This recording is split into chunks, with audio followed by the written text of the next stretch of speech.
Welcome in. Second Cut Podcast. I'm Rick Gehman. This is your mega preview pod for the Phoenix Open. There is a lot to get to. Storylines, best bets, and that pesky one and done. Joining me to break it all down, Greg DuCharme is here. Gregers, good to see you. Gentlemen, I'm fired up for today in all kinds of ways. Good ways, mainly. Some bad ways. I got some annoyances, grievances, whatever you will. One of them is one and done. One of them we'll be getting to shortly.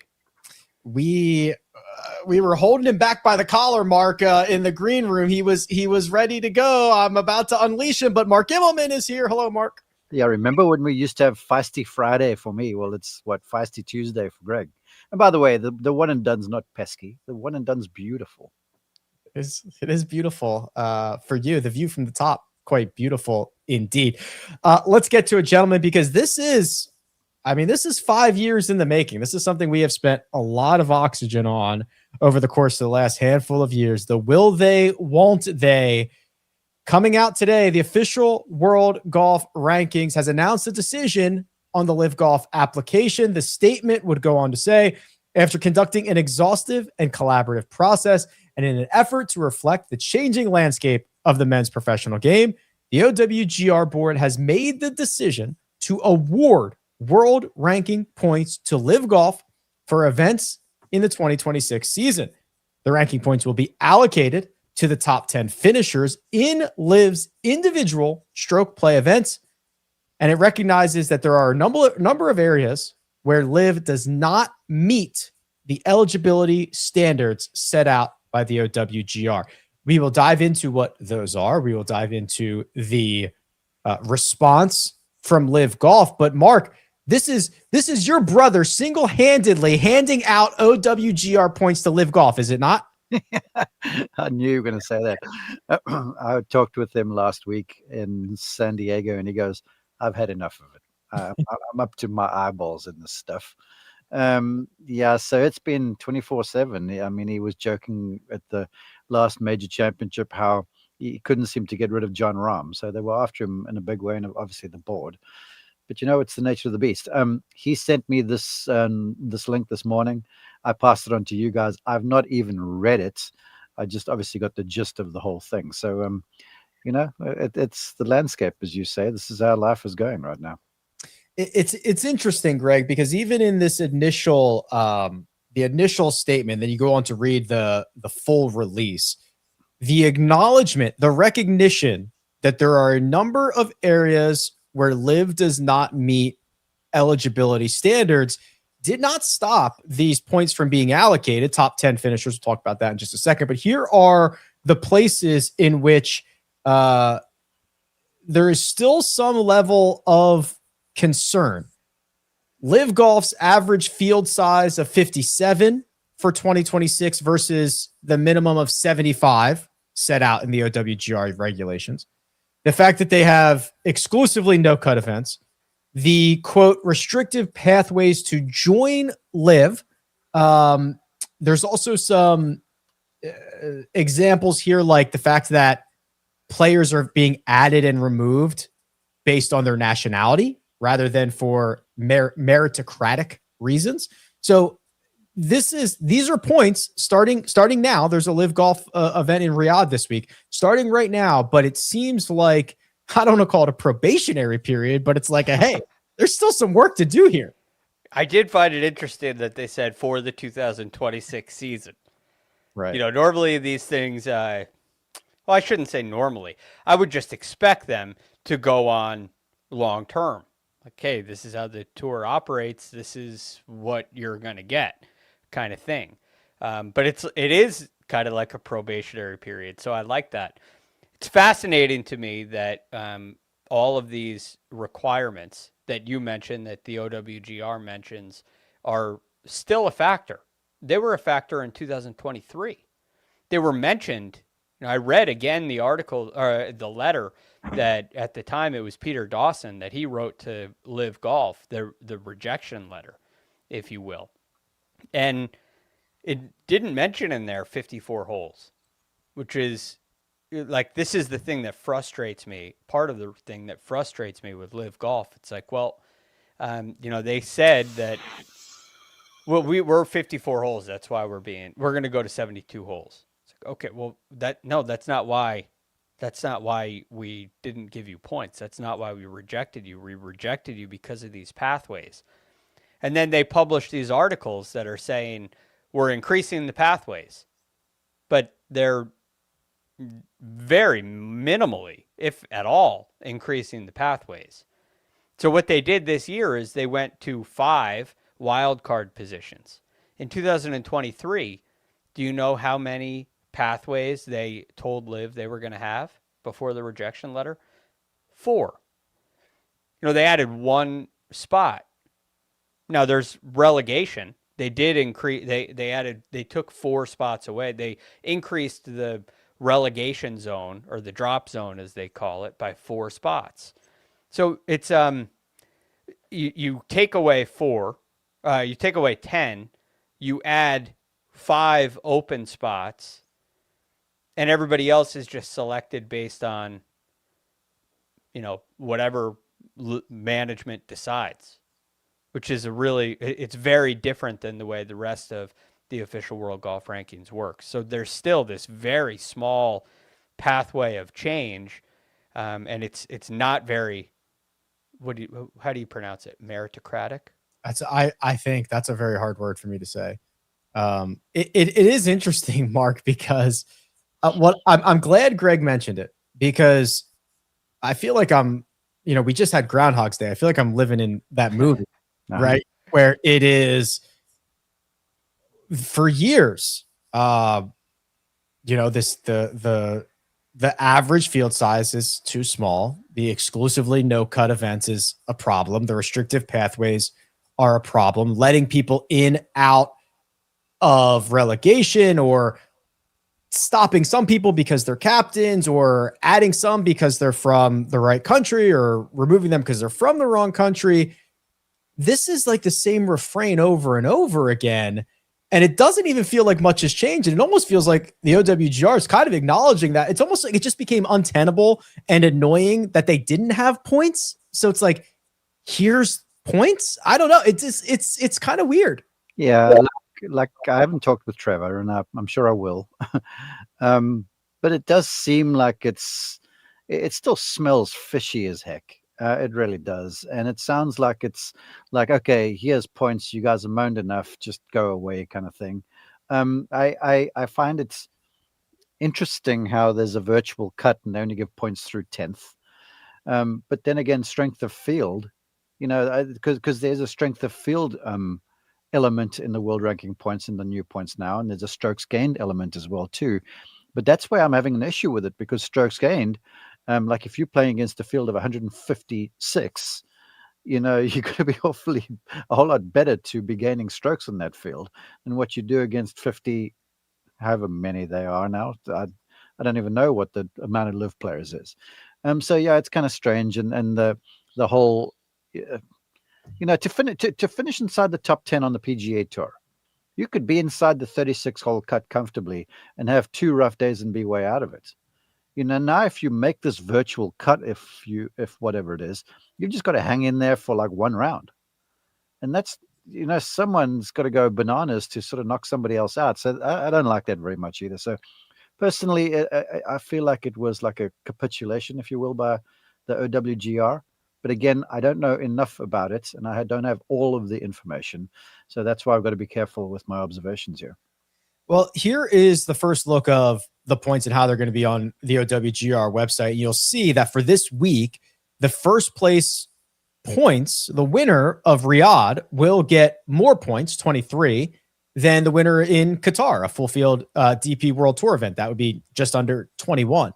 So it's only 20 players in a 57-player field, but it seems very top-heavy. So, Greg, it's been years in the works. They have finally gotten it. I assume LIV Golf is happy, right? You would think. Gosh. Well, we've got that statement as well. Mina, drop that statement here. So this is the LIV Golf response. And it's long, but I think I've got to read most of it. Again, this is the culmination of like five years here. So LIV Golf acknowledges this long overdue moment of recognition, which affirms the fundamental principle that performance on the course should matter, regardless of where the competition takes place. However, this outcome is unprecedented. Under these rules, a player finishing 11th in a LIV Golf event is treated the same as a player finishing 57th. This is Rick speaking now. They're saying 11th in last place is the same amount of points. So limiting points to only the top 10 finishers disproportionately harms players who consistently perform at a high level, but finish just outside that threshold, as well as emerging talent working to establish themselves on the world stage. Precisely the players a fair and meritocratic ranking system is designed to recognize. They would go on to say, no other competitive tour or league in OWGR history has been subjected to such a restriction. We expect this is merely a first step towards a structure that fully and fairly serves the players, the fans, and the future of the sport. We've entered this process in good faith and will continue to advocate for a ranking system that reflects performance over affiliation. The game deserves transparency, the fans deserve credibility, and the players deserve a system that treats them equally. What have world ranking points got to do with the fans, first off, and the fan credibility? I mean, what on earth is that drivel that's being spewed over there? The other thing, and I Greg is going to just be fired up. I'm trying to fire Greg up a little bit more. The other thing about this is they say this outcome is unprecedented because they are somehow being limited to the top 10 players getting points. Is also unprecedented, Greg, in the fact that they hardly meet any of the qualifications to get these points and have been given. My Wednesday games, the club don't get points because we don't meet the criteria that LIV Golf doesn't also meet. Greg, hold tight. Just hold tight for like 5 more seconds. And what LIV did was unprecedented too. Just turn the game on top of its head. No cut, 54 holes, whatever it was, limited fields. Yeah. Okay. All right. Go ahead, Greg. So there's so much to this. He's got the nervous. I don't know to laugh or what, because it is precedented. You know, when you look at last week at Torrey Pines or this week, there are players that finish 75th and miss the cut, and they are treated the same as the players that finish 156th.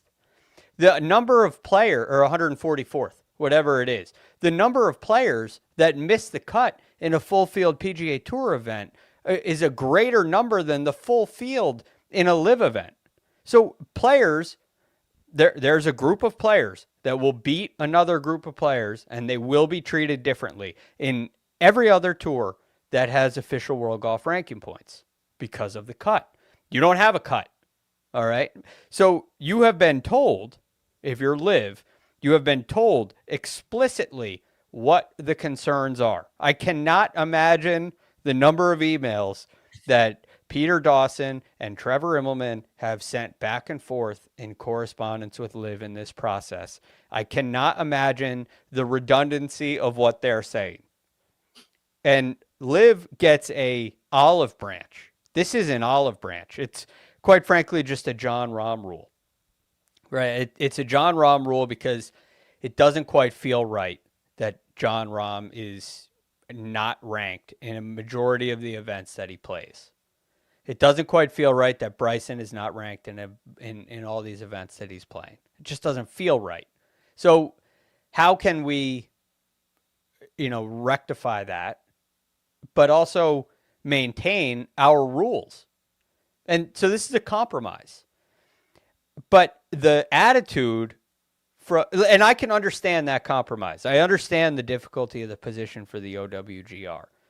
And I was not overly upset until this statement from LIV Golf. It's like you asked me to do something, I did not do it. I did not get the result that I wanted, and I'm going to blame you. They just act like this is prejudice. Like they just don't like us. So we're not going to listen to any of the constructive feedback that they've given us. I mean, the letter that Peter Dawson wrote in 2023 was so respectful and so kind. I actually was surprised to read it that way, because it could have been scathing, but it wasn't. It was very respectful. It even outlined all of the, sudden changes that LIV would make. Like, you told us 4 weeks ago that it was going to be this number of players relegated, and just last week you told us that changed. And yet, despite all of that frustration, they were extremely respectful, and they were as clear as could be, and LIV did not listen. And somehow they stomped their feet and whined enough to get points for the top 10, and they continue to stomp their feet and whine after they're given something that they probably shouldn't have been given at all. Greg, that wasn't feisty enough, big guy. I don't know. That's pretty strong from Greg. That's as nice as Greg gets, I think. Wait, Greg. Okay, let me stoke your fire a little bit more here. You know who, despite being very happy last week, is probably not so happy this week now? There's one Brooks Koepka. He played hard last week and finished, 57th or something? Yeah. He could go to LIV whatever next week or whenever they're playing and just basically show up there and finish inside the top 10. That's the joke of it all. Yeah. The last thing, and we can move on. But this league, man, the line about how this disproportionately harms players who perform at a high level but finish just outside the threshold, as well as emerging talent working to establish themselves on the world stage. Boo freaking who? Wait, Eugenio Chikara, who was like emerging talent, is ducked for the DP World Tour. Oh gosh, yeah, no, we've got Michael Lesato. Is that it? Like this is such participation trophy behavior, and you are a league that has spent like $5 billion to get almost nothing in return. Like it is, and then you have released marketing videos that are corny. Like, I don't know. You're just like, I think from the start, LIV Golf just should have said, hey, we're a startup. We're going to try new things. I don't know what's going to happen. Instead of from day one being the greatest thing since sliced bread, and then also whining like a petulant child. Like, well, you got to hand it to them. They came out, remember, because Greg Norman was like, we're going to disrupt the sport, basically is what they were. I guess you could argue now after this announcement from the OWGR that maybe they have disrupted a bit. But again, I'm with you. It does seem funny. I mean, it also does seem when you're using social media as they are, because they're having their team do these social media bits. And God love Louis Oosthuizen, but he cannot act. So they should stop with these guys doing that sort of stuff. All right. And then their stupid little quizzes and stuff. But then they do this big banner with all their most important faces and the commissioner or whatever he's called of the league. And there's 3 freaking spelling errors of the players' names on there. I mean, gosh, get it together. If you can't do the small stuff right, how do you expect to do the big stuff right? This is all I'm saying. You're spot on, Mark. And it's extremely irritating. And the fortune and the bankroll that you had to start something is incredible. And the way that it's been run through really, I mean, look, there are things with the OWGR that are, I understand the position, because you came up with an idea that doesn't fit in with the OWGR. It doesn't blend in with the PGA Tour, right? You're oil and water. Excuse my pun. But yeah, you're oil and water. But at the same time, so those things I understand the challenges there, but the attitude, the general attitude toward the public, just turns everybody off, and nobody wants to work with you, and it's unnecessary. Look, you want to go throw a $500 million at Bryson DeChambeau and he comes on over? That's great. But you don't have to cry and whine and act like the world is just rejecting you because you're you. It doesn't make any sense. It's based on your actions, and they just love to play the victim for some reason. And I'm not buying it. They are not a victim here at all. have been thrown they've been thrown an olive branch that they probably shouldn't have gotten. And it's not enough. Reverend DuCharme, I believe, is what we Hallelujah. in that scenario. Well, we'll keep obviously a close eye on this because I imagine this is not the last we've heard about OWGR points and LIV Golf. But there is an event being played in Phoenix this week. That would be the Phoenix Open. It's actually played in Scottsdale. TPC Scottsdale with Scotty Scheffler back in the field, Xander Schauffele, Colin Morikawa, and oh yes, Mark, it's that one. It's the one where a few 100,000 are going to show up, and it's going to be an absolute scene, and it's going to coincide with the Super Bowl, and it's just a lot. It's a big time event on the schedule. It is, but you mentioned the name Morikawa. I just want to point this out to you. As I was preparing for said show, did you know in a head-to-head matchup, Chris Goddard is favored over Colin Morikawa? How about that for an indictment? I didn't know that, but it's unfortunately not surprising. All right, well there you go. But anyway, to the event, yeah, it's a one of a kind. It is the Waste Management Phoenix Open, or the WM Phoenix Open, to be perfectly correct, is what LIV wants to be. That is the actual joke about it all. Everything that they do in Phoenix is what LIV is striving for, but they just can't pull it off because they don't have the fans. They don't have the field. They got the money, but they just don't have the buy-in. And that's what Greg was so eloquently saying. So, yeah, this week it's crazy, man, to go there and to experience it. For me, once was plenty, but I get to go back every year because we broadcast this event. But the vibe is high. And I got to tell you, at the end of the week, it's so loud. Well, the one side of the golf course holds like 4, 5, 6, 7. They sort of quiet-ish. Mm-hmm. But then as you get close to 16, when you going down 9, 10, certainly 11, 15, all that area, 14, 13 are sort of quiet too. When you get close there, it is so loud that you have to crank your IFB volume up so high that at the end of the week, every single one of us have got like ringing in our heads. I think I still do from last year because the vibe is incredible and there's this constant buzz. And everything is sort of defined by those closing 4 holes, 15 through 18, with obviously 16 being the belle of the ball. It's incredible to experience. I love going, but the flight out there at 10:45 p.m. on Sunday evening is equally as good. Yeah, there's a buzz that literally, like, the closer it's like a hornet's nest. Like, it just gets louder the closer you start walking over there, and then it's like, oh my God, you're in it.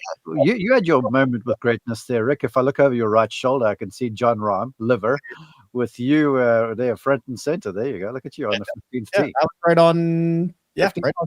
Yeah, exactly. Fantastic. And this event, Greg, it's evolved, right? It's always been crazy, but it's really ramped up.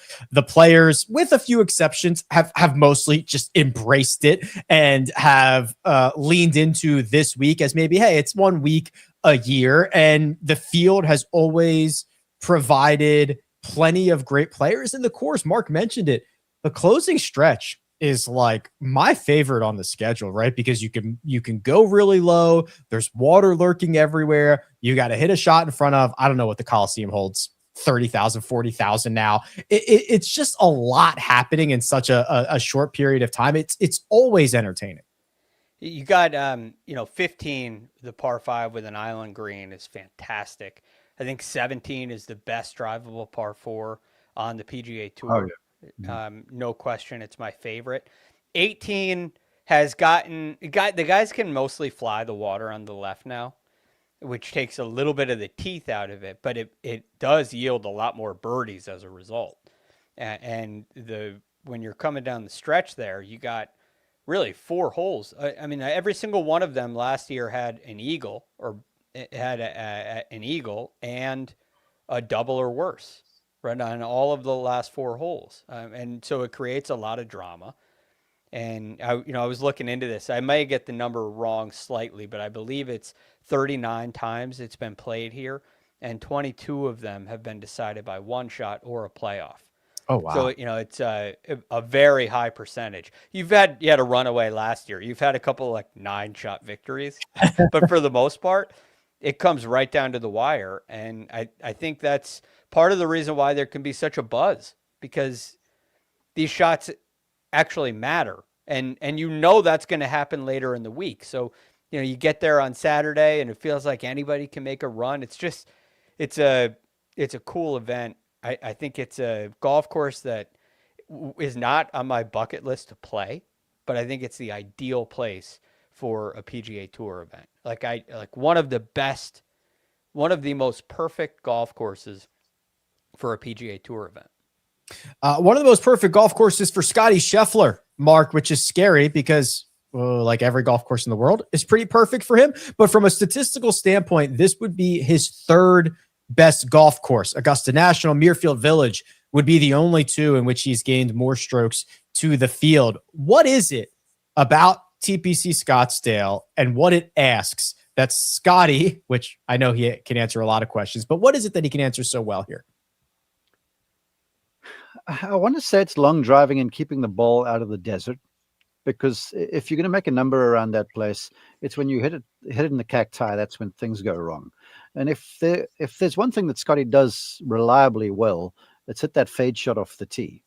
Now, I did see him a little bit at the Amex with that new driver fight the lefts a little bit. But he drives the ball nicely, and then with the iron game, he can go ahead and play offense. And the greens are like billiard tables. So if you're hitting the ball close, you can make your share of birdies. But I would say it's the driver that's the skill.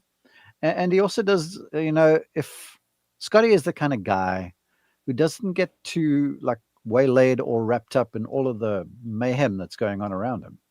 He'll probably look up in 16 and sort of, acknowledge the crowds. But where a lot of players are playing up to the fans and stuff, it's just another hole for Scotty. It's just noisy. And that's the one thing he does so well, is compartmentalize. So I would say if I had to break it down to two things, now I don't know this for certain, but the guy I watch since I've been there, it's the driver and it's the mindset.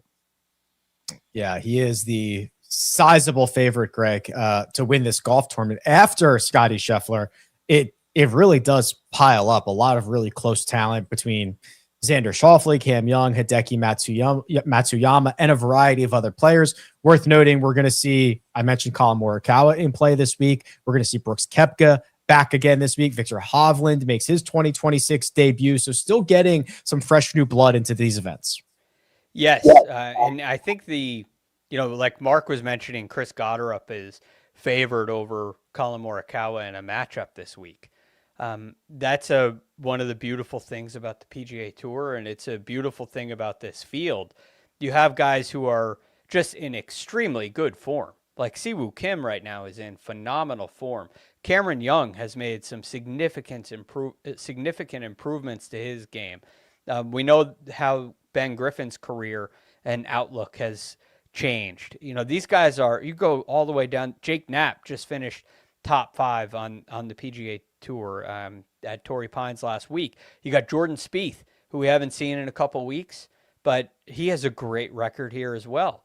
In fact, the second best in the field. Pearson Coody was playing on the Korn Ferry Tour last year, and all he's done is finish top 20 this year on the PGA Tour. It quickly becomes a really big group of capable, competent golfers, and they just I think you used the perfect word, Rick. They are piling up behind Scotty Scheffler.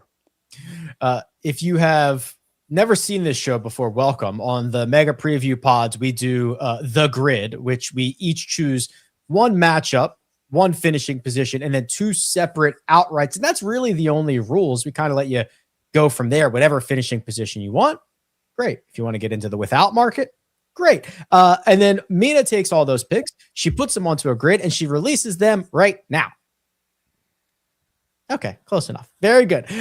This is the grid for this week. Oh, Mark, I like your matchup. You've got a player who's made a run here in Phoenix. What is your matchup of the week, please?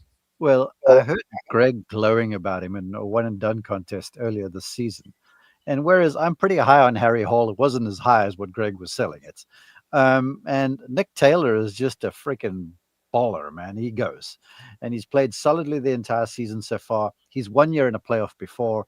So I think Nick Taylor, in his hometown, because he lives in the area, over Harry Hall is a pretty nice bet, plus 115. I still don't see how Vegas gave Harry Hall the favorite moniker in this twosome, because Nick Taylor is good, and he's especially good here.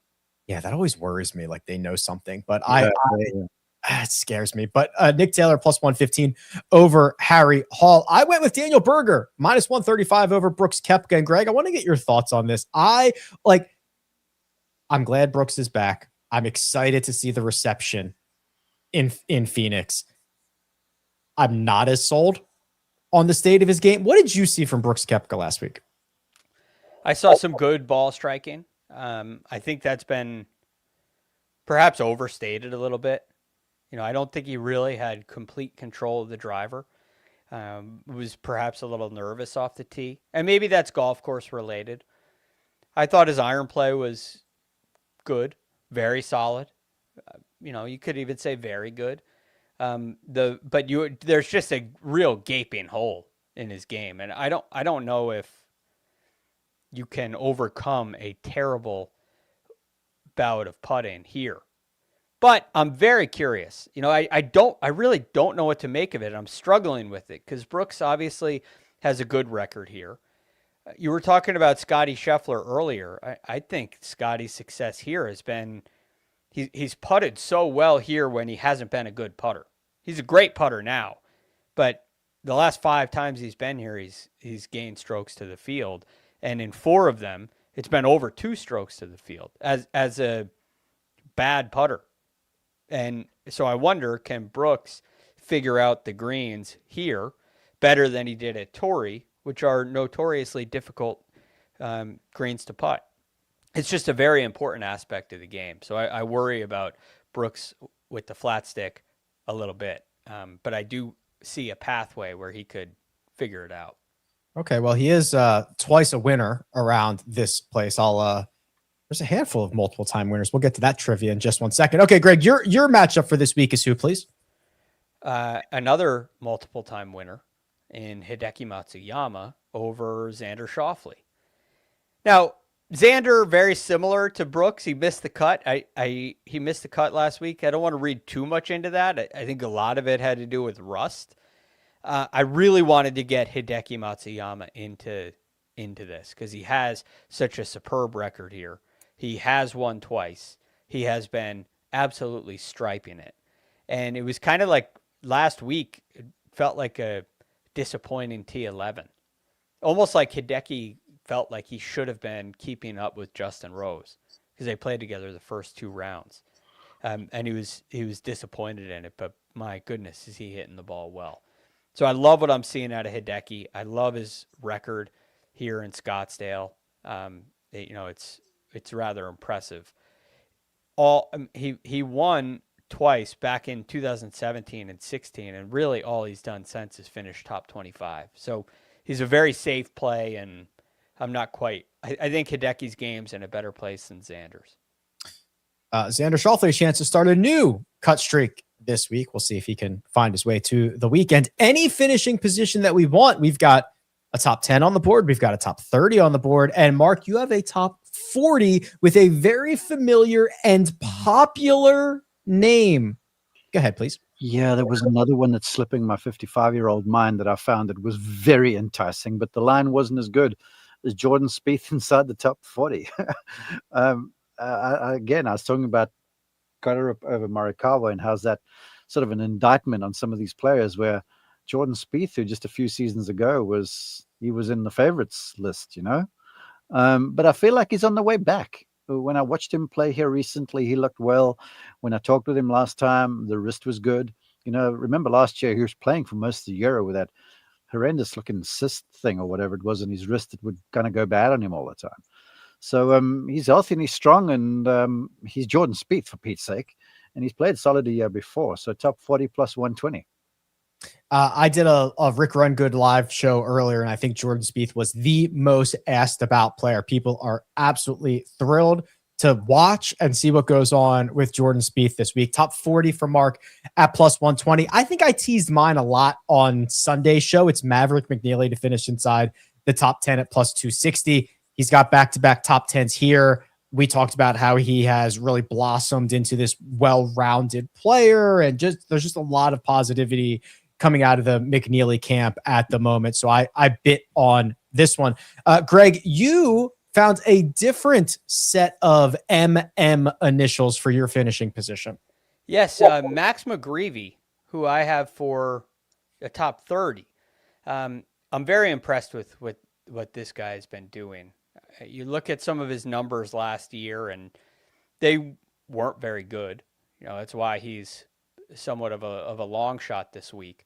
But he was like 117th in strokes gained putting last year. But in 4 of his last 5 events, he's gained at least a full shot putting. He was 146th from 175 to 200 last year, but he finished 4th in the field last week in that category. 150 to 175, he was 3rd. I bring up those 2 specific numbers because those proximities, 150 to 200, makes up 45% of your approach shots here at TPC Scottsdale. So I think Max McGreevy has really taken a step in his career, and I think he has what it takes to crack the top 30 again this week. May I comment, Rick, please? Please. I watched Max McGreevy play on Saturday at Torrey Pines. First off, he's a dynamite guy. He's just so nice. He was sort of messing with me before the round because I introduced myself and I saw his bags covered with Oklahoma head covers and stuff. And I'm like, Oklahoma, huh? And he looks at me like this, and I'm like, my daughter plays golf for Bama. And he goes, let me tell you something. He goes, my wife went to the University of Alabama, so we 1-1. So he's pretty relaxed. He's pretty laid back, but he is just an underrated hitter. The guy's long off the tee, and he's got a real grit about him. I mean, I was thoroughly impressed when I watched him play, and it was fun watching him play. So I'm digging Greg's bet over there. That is McGreevy top 30, McNeely top 10. Don't confuse them. Jordan Spieth top 40. Now we've got a variety of. Whoa. Yes, my bet that I really liked in the top 40 market. Okay. Jacob Bridgman, plus money, plus 102 to get inside the top 40. What's even happening here? Do people realize how good that guy is? Oh, I like what you're saying there, Mark. Gee whiz. Anytime you can get positive on him, you've got to take that bet, surely. He's played twice this year. T4 at the Sony, T13 at the American. There we go. Can I change? It's pretty good. All right. How do I want to handle this? I want to handle this like so. Mark, you and I have chosen the same golfer. It's Scotty Scheffler. Why have we done this? Okay, well, first, Mina kind of sabotaged what I was doing because, there's certain athletes in the world that you just use one name for them. Pelé, Maradona, names like that. Scotty is getting to that place. So I was just going to have Scotty because people would know who it is because of the way he's playing. And that's it. I mean, it's just the way he's playing, Scotty Scheffler. Yeah, Mina has her own set of rules, and that's what it is. Okay. We must follow them or we are. Well, at least let's do this then amongst us because, the announcers can always go a little rogue and the producer can't really control that. So how about between us, we make a pact to say with Scheffler, we don't use his last name anymore. He is becoming Scotty because he's deserving just one name recognition. He is that good. I'm on board. Greg, I know you are. Yeah. All right, cool. So what'd you hear? What Justin Rose say in his press conference? He was talking about what the greats of all time do, and he mentioned 3 names. Oh boy, Tiger, Jack, and Scotty. There we go. One name. See, Tiger. One name. He said all one name. Tiger, Jack, and Scotty is pretty sick. Yeah, Scotty for Mark and I. He's elevated himself to one name status. Greg, you and I have. There you go. Yeah, look at I love it. Nina. She's a quick worker. Greg, you and I overlap on the same player, but we have deployed him in different ways. Now, because I already have Scotty on my card, my golfer is in the regular outright market. You have chosen this golfer in the without Scotty market. Please divulge. I obviously agree with you guys on Scotty. I saw the grid. You guys had filled out yours before I filled out mine, and I was not going to allow Scotty to be absent from our grid. Because you both had him, I decided to go into the without market instead with two golfers I really like. But the one that we have overlap with is Cameron Young. There's a similar story here to Max McGreevy, although I think it's more extreme. In last year, the real weakness for Cam Young was his iron play. He was 129th approaching the green. But in 5 of his last 6 measured events, he's gained at least 2.5 strokes approaching the green. It's been fantastic. And those 2 key areas that I look at here in Phoenix, 150 to 175 and 175 to 200. Last week, Cameron Young was 4th from 150 to 175 and 1st from 175 to 200. Lastly, he has back-to-back top 12 finishes here. So I'm really digging what I'm seeing out of Cameron Young. Yeah, agree with you. So 24 to 1 in the regular market, 18.5 to 1 in the without Scotty market is Cam Young. So that leaves us with just a couple of options left. Mark, your other outright is 25 to 1. Who is it, please? I also went with just the first name on that one. Oh, Mina. I'm waiting for it to change. She'll get it. Because I realized this. Like if I'm not on the golf, well, even when I'm on the golf course, right? There's certain golfers I just use their first name because they're recognizable. And if I say Hideki, even to a drive-by golf fan, they know who Hideki Matsuyama is. So I'm calling him Hideki for the rest of the year too, because it's just a cool sounding name and he's a good player around here. And I feel like I've been saying over the last few weeks, and I missed a step in a way, that you must watch Hideki. I think you should watch him this week too. There it is, right on cue. 25 to 1 for Hideki, which leaves us with just one final pick on the grid. And I'm happy to see this, Greg, because I'm also already invested in this golfer. Who is it, please? Well, if I go with just the first name here, you're going to think he's a fighter pilot in a movie. So we got to use 2 names for Maverick McNeely. And Maverick McNeely is 25 to 1, also without Scotty Scheffler. I don't think anybody can beat Scotty this week. I really don't. I think Maverick and or Cam Young can finish in second. So McNeely is, again, some really strong improvements. Like he was from 24 to 25, he went from 118th to 48th in strokes gained approach. His last 4 events, he's gained strokes approaching the green.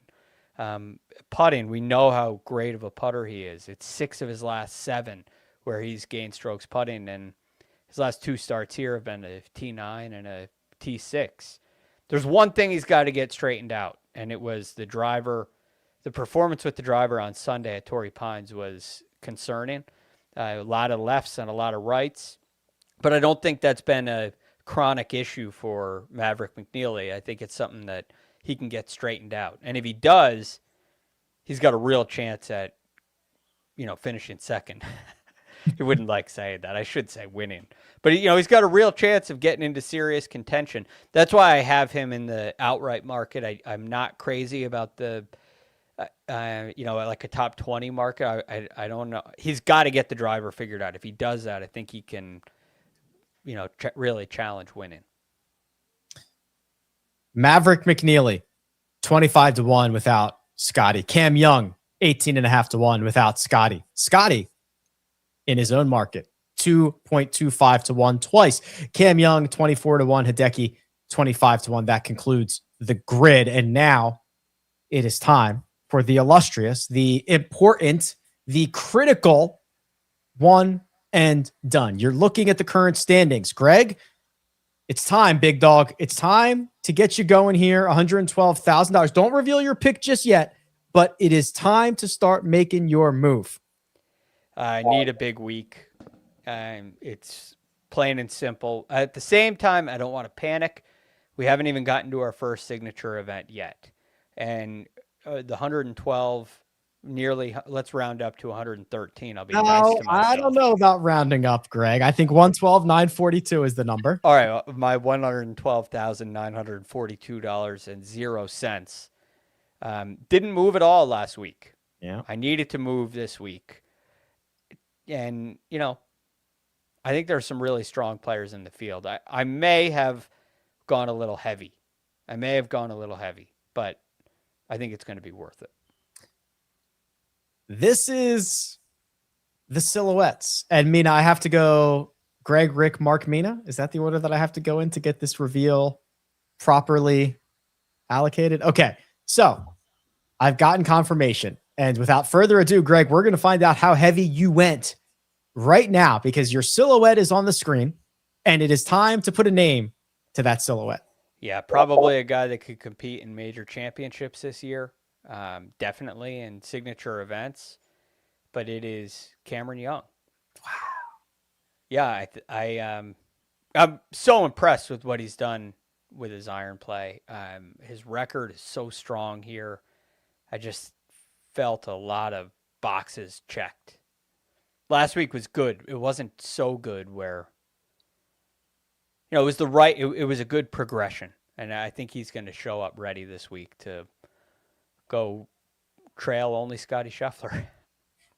Hey, second place money would go a long way for Cam Young in the one and done. Mark, I'm assuming you have not looked at the outline since I've put my pick in. There are people in the chat who can guess what that silhouette is of my pick, in which I do not think that there are any distinguishing features of that. Yes, they're right. I need you to bite your tongue, because I actually, and Mina can vouch for this, filled out my own selections in the grid on the outline. So I'm getting with it. Thank you very much. Mark. There you are. Yeah. Growing up finally.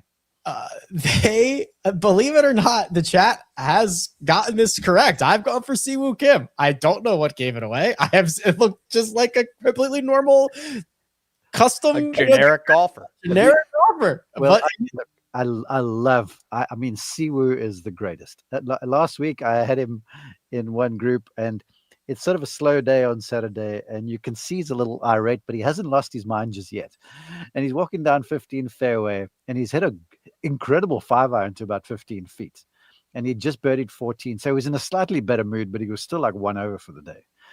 And we've got monitors out there. So he comes walking over to me and he goes, "Mark." I'm like, "Yes, he were." And he looks in the monitor. So he's watching golf, right? While he's playing competitive walk down the fairway. And someone makes a putt and he goes, "Oh, sexy." So I'm like, "Siwoo, go make some birdies." He goes, "Okay." And he walks down the fairway, knocks in for birdie on 15, par 16, birdie 7. Birdie 17 and 18. Plays the last 3 holes. No, he birdied a par 17, birdied 18, played the last few holes in 3 under to shoot a couple under. And I say this to say the silhouette, he's got a new clothing deal with Primo.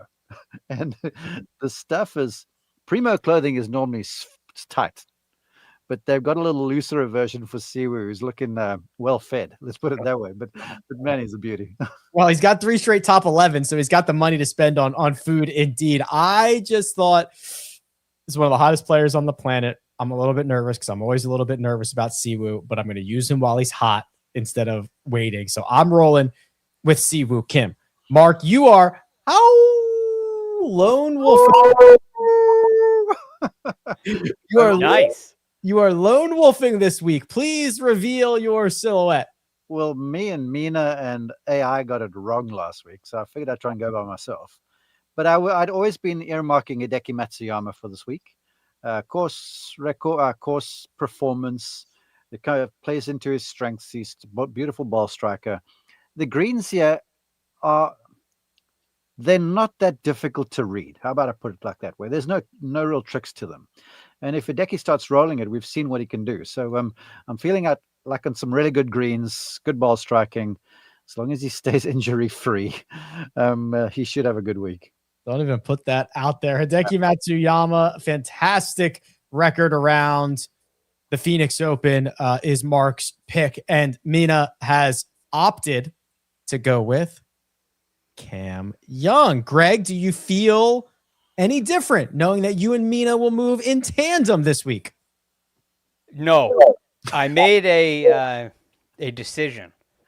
I said I looked at I did all my research, which I don't do specifically for one and done. I do it all, and then I make my decision on one and done. And at that point, I'm choosing between 4 or 5 guys.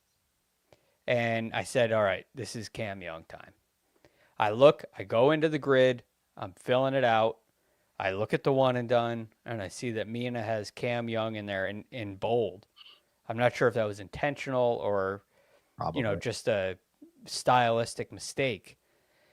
And I was like, all right, I got to pick someone else. And then I said, no, this is your problem. You have not been disciplined in one and done for the first 3 weeks.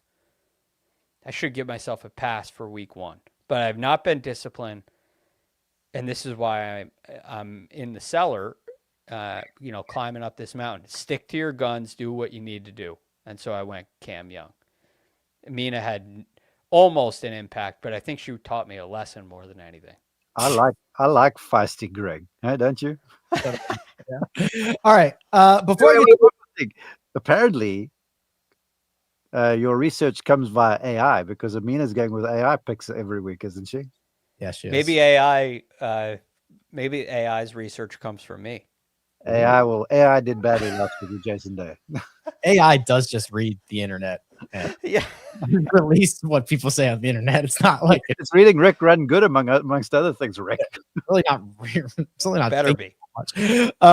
Okay. Hold on. Wait. I'm not gonna get you out of here, Mark, just yet. Couple of things. I mentioned there are a handful of multiple time winners at this event. How many can we name? Brooks. Correct. Hideki. Correct. Scotty. Correct. Those are the 3 most recent. Okay. Johnny Miller. Correct. 74 and 75. Yes. Tom Watson. I don't think so. No. Well, how many are there? Tom Watson had multiple runner-ups. There are 1, 2, 3, 4, 5, 6, 7, 8, 9, 10, 11. You won't get. There's like 11 or 12. I've looked at their big plaque that they've got of all the winners. We know it won't be Thomas Dietrich because he's playing on the LIV League now. I got to say maybe Jack Nicklaus and Tiger Woods then. Okay, Nicklaus, yes. Tiger has no. Tiger won once. I don't think he ever played it again. I'm sorry, Nicklaus, no. Tiger, no. All right, there we go. Good guesses. Vitruvino. No. Ben Hogan. Yes. Yeah. Byron Nelson. Not at TPC Scottsdale. No. No. Nelson and Hogan, yes. 19. Nelson completed in 45. Hogan won back-to-back 46, 47. There's a more modern one we're missing. What about Mickelson? He went to college there. All right. There you go. Mickelson. Yeah. Okay. And then there's one guy between Mickelson and the others that you've already named, the other modern one. It's not Charlie Hoffman. It's not. Although he's played great here. I said, did we say Brooks? Yes, we said Brooks. So between when Phil got his second, 2005, and between 2005 and now. Not Nick Taylor, huh? No. No, he's got just one. once. He's been close as well. I don't know. Who is it? Put me out of my misery. Greg, did you give up? I give up. 2006 and 2008. J.B. Holmes. Oh, wow, I never would have got that one.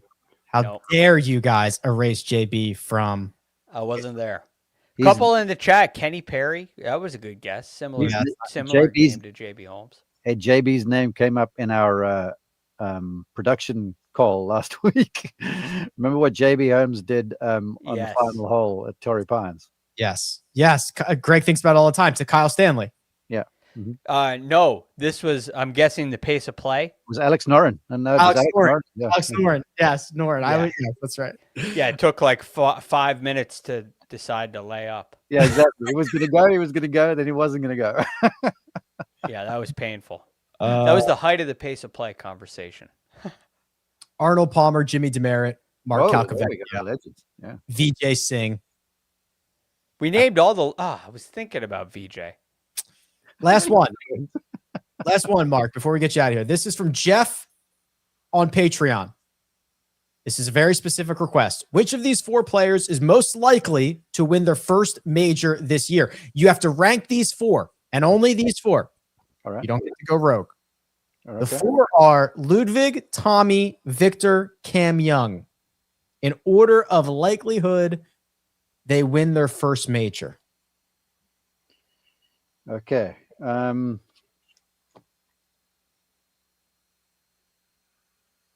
Fleetwood won.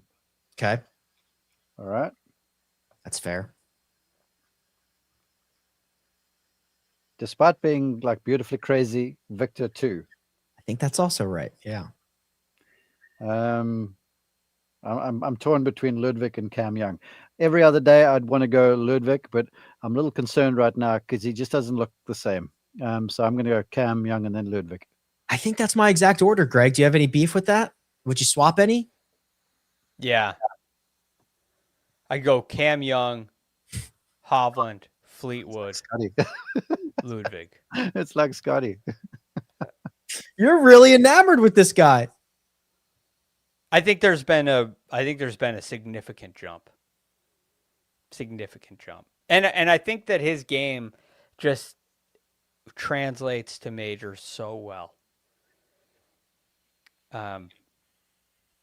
Better than the rest. I think Tommy's at a disadvantage sometimes. The weather can put him at a disadvantage because of his distance, which doesn't mean he's not going to play well, but it can just make it a little harder to win. How much longer than 300 do you need to hit it off the tee to be good, Greg? Like 30 yards. Okay. 330 is the new 300. Yeah, exactly. Yeah, I just think it brings his driving brings a lot more golf courses into play. And I think he's improved his iron game significantly, and we're about to see the rewards of that. I was trying to interrupt you there because I so wanted Mina to take a screenshot at Rick's eyebrows when you were making this this argument. He's like, "Oh, really? Okay, whatever." I was doing some research on this topic, not because of this question. I was just looking into it. Do you know that we are on an 11-year streak of getting a first-time major winner? And in the last 50 years, there has only been 3 years in which we did not get a first-time major winner. That's an incredible nugget. Text me that. Yeah, I'll send it to you. I'm going to share that with the one and only Jim Nance. He loves that sort of stuff. Oh, that's perfect. Courtesy of Rick Gehman. That's brilliant. I'll double check my work before I send it over, but I'm pretty confident in that. Yeah, it happens a lot, but I don't know. It's very good. Okay, Mark, safe travels. Sure, guys. Thank you. Appreciate you guys. We'll be watching, Mark. We'll be watching. We'll be listening. We're looking forward to it. I'm going to miss you on Friday night, but on Sunday I'll jump on board quickly for the post game. Beautiful. All right. Be safe out there. Don't let anybody get all drunk and come up and, Don't even joke. I mean, I've seen it all. I've seen it all there. And don't let them pour any beer on you. All right. And more than I've wanted to see, to be very honest with you. Well, keep us abreast of anything that you see this week. All right, Mark Immelman, everybody. Yeah. Thank you very much at Mark_Immelman. Greg, you and I have a little bit more work to do. We are going to talk fantasy. We are going to go through the tiers on DraftKings as a mechanism to stir up this conversation. But there is one more question that comes from the Central New York PGA guy. That's a username. It's a very long username, but it's a very specific username. It's from the Patreon. It's long. I will shrink it down. So it starts like this. How's it going, Rick? It's going well. Yes, I will be doing ESPN Bet this week. That is an 8-hour show, all 4 days on ESPN Plus. Then it gets to the actual question. It's about Sepp Straka and how he compares to others. Sepp Straka in this message is 80-1, Greg, while Xander Schauffele is 20-1, Colin Morikawa is 40-1, and the Central NYPGA guy is looking at Straka and thinking he's a strong player. He's coming off a great 2025 season, and he's looking for kind of some validation or some thoughts about how he could be that long compared to some of these other guys who are much shorter. It's a great question and a very interesting one. I think there's a couple things. He had some issues later in the season last year, and his game wasn't in great form. So it didn't look like the Sepp Straka of, say, last year at the American Express or the year before that. There were a lot more struggles. When you look at what he's done here at TPC Scottsdale, his best finish is 15th. That was last year. He missed his last cut. He had a great finish at the Hero World Challenge, but that's the Hero World Challenge, where he finished third. So there's some concerns, but there's also been such a limited amount of play. He's not the only guy that missed the cut at the American Express. Justin Rose did too. So this is a hard time of year, quite frankly. It's a really challenging time of year when you have one event or no events to go on in a matter of months. The DNA of Sepp Straka is very good. So I think it's a valid question. I probably have some concerns of my own because I think his form slipped for a while, but there's a chance he has been having great practice sessions. I just don't know that. What I do know is that you have chosen a golfer of the week in which the GGOW, which we're in the process of trademarking, is asked to do. It's Greg's brain being flipped around, looking at the prices, looking at the course, looking at the player, thinking about every little thing that could possibly be going on in these guys' lives, and then saying this right here is the golfer of the week. And if people have been paying close attention, Greg, they might know where you're going with this. But I ask you in this moment, please reveal your golfer of the week. We've talked about him a lot already, Rick, and it's Cameron Young. I'm so impressed with the changes and improvements that he's made, and they just seem to fit perfectly with the questions that will be asked at TPC Scottsdale. We mentioned the improvement in the iron play. That has been spectacular, and it was a huge weakness of his last year. You may not realize it, but he was 129th in strokes gained approach last year, but he's gained 2.5 or more strokes in 5 of his last 6 events. And then to get even more granular than that, the 2 most common proximity buckets, distances of approach shots at TPC Scottsdale are 150 to 175 and 175 to 200. And he finished 4th and 1st in those categories last week at Torrey Pines. He's a great putter who's been putting very well. He's played great here, back-to-back top 12 finishes. Cameron Young checks every box for me, and he's my golfer of the week. Yeah, I play in a lot of one and dones. He is I'm probably using him in 40 to 50%, which to me is a lot. That's like a lot of exposure to Cameron Young because I'm generally with you on this one. It's hard to always do this, but like, is there anything else we could possibly say about Scottie Scheffler? He's $14,500 on DraftKings, which is obviously expensive, and you've got to get down into the 6K range. And it's this question about whether you can make proper lineups with him. Like, what is there to say about him at this point? Do you know when the last time he lost strokes approaching the green is? Like, was he walking yet? Feels like that. It was the 2024 BMW Championship. Yeah, it's ridiculous when you look at it. But this is the thing, the last thing that I'd like to add on Scheffler for this week. The general improvement, like this has gone. We used to always look at Scheffler on rickrungood.com and it would be green on the left and yeah, there'd be one column of red, and that's Yeah. just gone. Look at what he's done on the greens. It's a You got to go back to the Scottish Open to find an event where he's got a red mark on the greens. It genuinely makes me laugh every time I open up this profile. It's hilarious. It is hilarious. And that's why he's won 4 of his last 6 PGA Tour starts, and why he's going to win again this week. I would find a way to put him in your lineup. I know Cam Young's my golfer of the week. I'll bench Cam Young for Scotty. Yeah, I mean it's a little difficult. It's not impossible. I've made plenty of lineups that I like. You've got to get, you got to find a couple guys pretty low down. We're going to talk about some, but it is very possible. I think it's much easier this week than it was at the American Express. So I'm with you there. And then the other two, we've talked a lot about them, so we don't have to spend too much time. But the other two that you have on your short list in the 9K range are Hideki and Maverick McNeely. I think Hideki's a little like, do we still think that Hideki is like a volatile guy in terms of range of outcomes and McNeely's the safer one, or is that just perception instead of reality? Perception instead of reality. Look at Hideki's results. At Oakmont, he finished tied 42nd. I don't think there's been an event since where he's finished outside the top 30.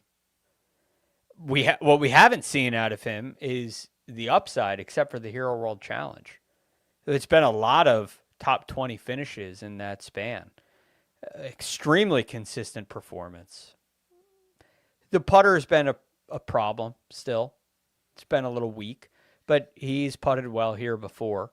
Mm-hmm. I think Hideki is very safe. Okay. I have a hard time deciphering between Hideki and Maverick McNeely. That one feels like a coin flip to me. Yeah, they play kind of a different style of golf, but what I really love about McNeely is, so I don't know if you remember that 2023, that was when he like putted off the green and withdrew, and that was the whole injury thing, and he tried to play through it, and the whole 2023 year was like kind of ruined because of this injury. It kind of started here, and then since he got fully healthy, the 2 times that he's played here were the last 2 years, and he's got back-to-back top 10 finishes. So I'm really excited about Mav, not just this week, but I think for a lot of weeks moving forward. You've seen the ability, like we saw last Sunday, to get hot in spurts and kind of pile up birdies. I think a lot of that has to do with an improved golf swing. It looks so much better this year. And you could argue with a T24 and a 10th, he's underperformed so far this year. But very high caliber player, very high end play. And he should be looked at, in my opinion, right along the same lines as Hideki Matsuyama. The 8K range. So now getting a little bit farther down the board, maybe names that weren't necessarily on our betting grid, but now we can talk about them in a few different aspects. So 8K range, you've got 2 names, Greg. Where do you want to go first? Yeah, they're both near the bottom. I like some of the other guys in the 8K range, but my 2 favorites are at 8,200 and 8,000. Let's start with Jordan Spieth. Okay. I'm somewhat nervous about this, like you are with Siwoo. Yeah, I totally get that. And I'm nervous here, but it just makes sense. Look, the problem for Jordan the last couple of years has been this sensation that he's chasing something in his game. He's chasing the putter and his iron play slips. He's chasing his iron play and he can't drive it in the ocean. He's been all over the place. I call it the game of whack-a-mole. He goes to get one and another issue pops up. That last year he was 65th or better in all 4 strokes gained categories, which is like a level of calm. The elite ability isn't there, but there's a level of calm in every area. And then when he got this season started off in Hawaii, it was a little bit slow, but he gained strokes in every category across the board. And what is he on? 3 straight top 10 finishes here? 3 straight top 6 finishes here in Phoenix? So this is I'm really torn on Jordan Spieth. I go back and forth every minute. The thing that kind of nudges me towards him having a good week is he had good results here even when his game was crap. Yeah. And if you go and look at a lot of course history for Jordan Spieth, it's unbelievable for the run that he was the number one player in the world and he just destroys everything. And then there's like the couple of years where it's pretty bad and then it's starting to get better. But even when his game was really in the pits, he was putting together good finishes here. And that to me is a really good sign. So as nervous as I am, it's like a nervous excitement, I think is kind of a way to put it for Spieth. If you took the name off of this would be a safe play. I know, but you can't. You can't. His name is there. I've seen him play golf in person. It is just absolutely electric, and I don't always mean that as a compliment. But the data says it's safe. I will say this tournament for Jordan Spieth has made us wrong in the past a lot. Yeah, with our future prognostications of what year is to come for him. Yeah, it's like, oh man, he did. Oh, another like when on Sunday night, Spieth is back. When he finished with like T7, and we're gonna be like, yo, he is like 2026 is the year of Spieth. It's gonna be like where you could put a compilation together of those. Yeah, how many dollars do you think the betting books have made on Jordan Spieth Masters futures after the Phoenix Open? I'm telling you. He was the number one most asked about person in my live chat today. Not even close. I get it. Because this can't be what you're seeing. Can't be. But it is. Pearson Cootie's your other one. I'm going to need very little convincing on this. Obviously, the great start into 2026 with the 3 straight top 18s with the T2 last week. We talk about Pearson Cootie a lot. I think we're going to continue to talk about him. And I'm with you here, brother. This is like what we thought Michael Thorbjornsen was going to be last year, right? Elite talent with the driver, been getting steadily better and better and better, and had a very nice fall.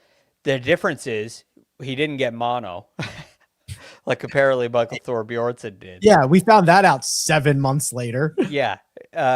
He apparently, it doesn't seem like Pearson Cootie has mono anyway, and he's just carried over that momentum from the fall right into this year. We've been on him every single week, and he's delivered every single week, and I'm not turning my back on him now, not after what we saw last week. He's just been so solid through the bag. He's an anchor point. Still cheap enough. Doesn't have to win a golf tournament. Tee to green numbers, fantastic. Putter, plenty good. Probably is going to pick up like a stroke per round off the tee this week. Okay, I will ask you this because this is his debut. And I kind of got this nugget in my head earlier today about guys playing the first time in Phoenix. And I don't have any data to say one way or another. But what is your like thought on guys playing here for the first time? Well, I don't think that it's a excessively tricky golf course. I'm not talking about the golf course. I know. So, but that's an important. It's not like Augusta National. Yeah, where there's like all these things you just got to know. It's not quite like that. I think it's pretty simple to figure out. The crowd is a experience I think some people really look forward to and some don't. When you come in with a lot of confidence, I believe it can be a good thing. You can get very excited, go have fun in front of all these people. And, he's hot right now, but it's kind of been going on for so long. I think he's probably feeling like he's just this good and probably really looking forward to the challenge. If you were struggling with your game and it was your first time here, that confidence can turn into fear very quickly. The excitement can quickly turn into fear. So I have Pearson Cootie on the confidence side. Yeah, I think he's I called him like a professional. Just like it's been in the blood. He's been doing this a long time. He's a professional. He's a pro's pro. Meant for it. Yeah. 7K range. You've given me 3 names. I want to start here with Sam Stevens. Let's get the pitch on Stevens. Yeah. Sam Stevens, I would have called him last year a popper. Okay. Right. Kind of like up and down, very high ceiling, very low floor. But we're starting to see like a level of consistency that I think is pretty impressive.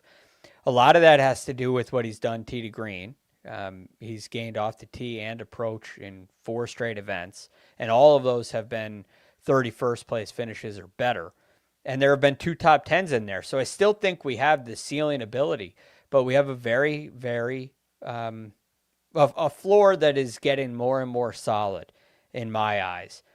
The putting's been up and down, but he's been able to lean on his ball striking. I think those are great metrics that leave some juice to squeeze out of his game. So he's kind of an ideal play for me.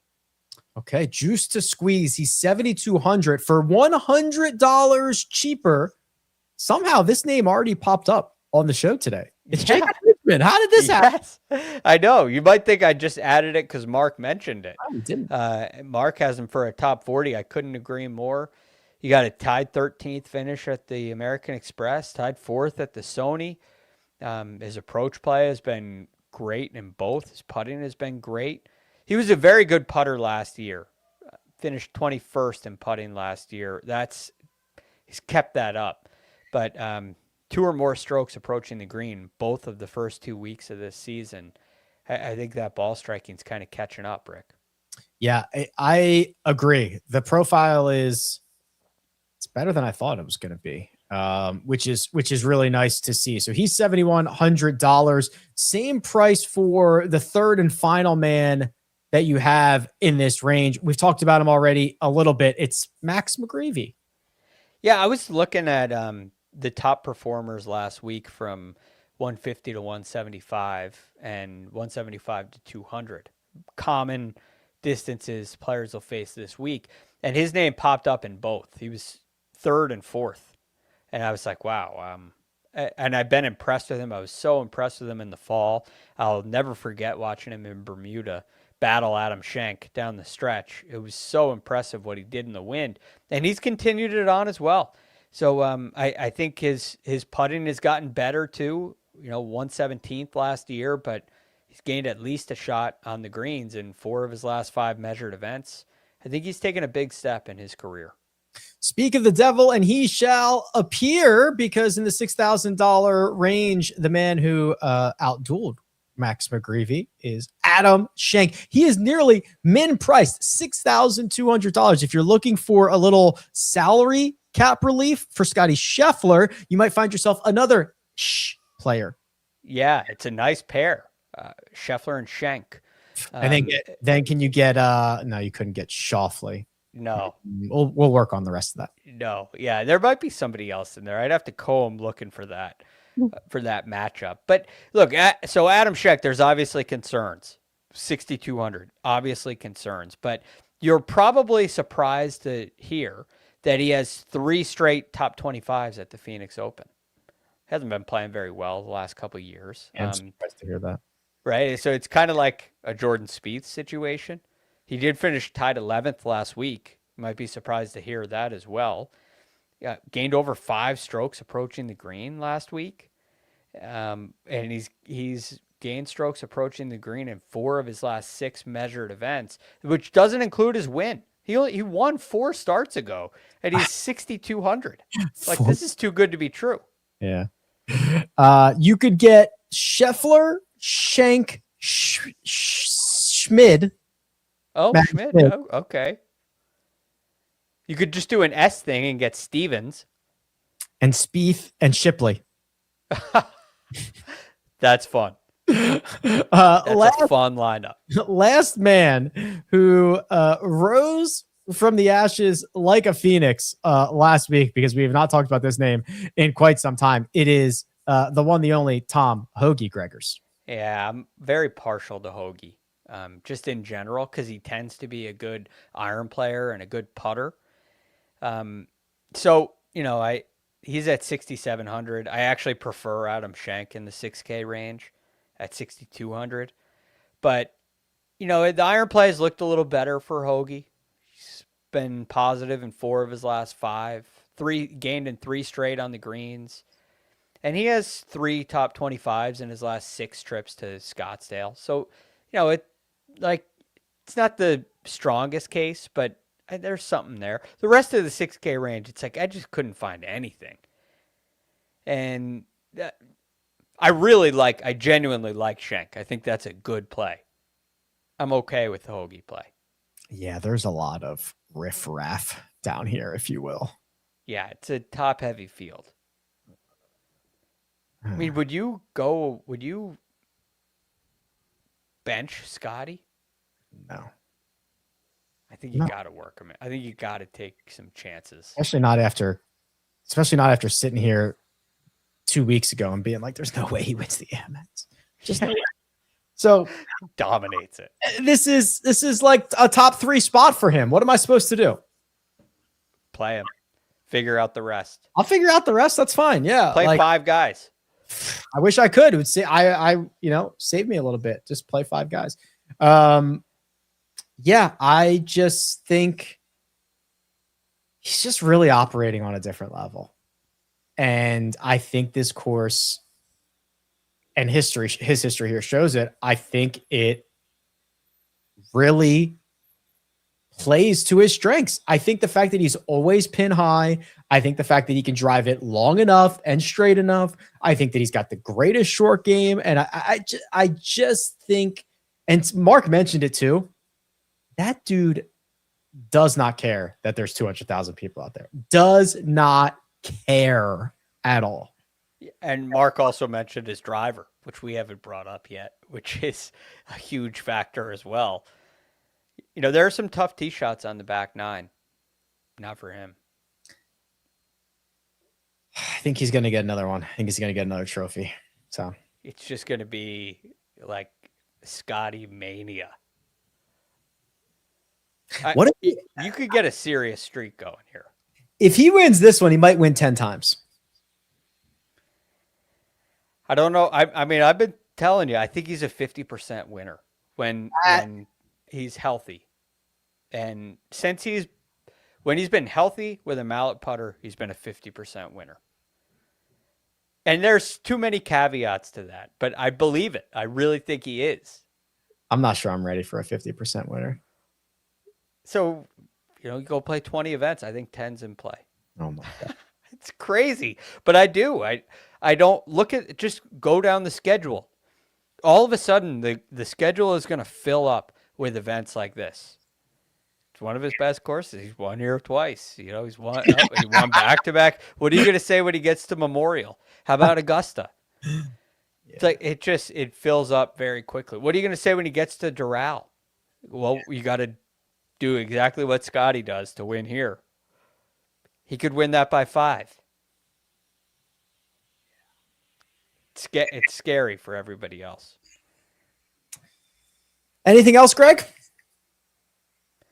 No, this has been a fun show. I'm glad we were able to make this work. Fun indeed, and just plenty more to come. Friday after the conclusion of play, Sunday after the conclusion of play. I don't know. Well, I'll figure something out. I'll do it from somewhere. We'll figure it out. Okay. But yeah, we'll do it all again in a couple of days. Big thanks to producer Mina. She does all the hard work behind the scenes. Mark Immelman, Greg DuCharme. I'm Rick Gehman. This is The Second Cut. We'll see you Friday night.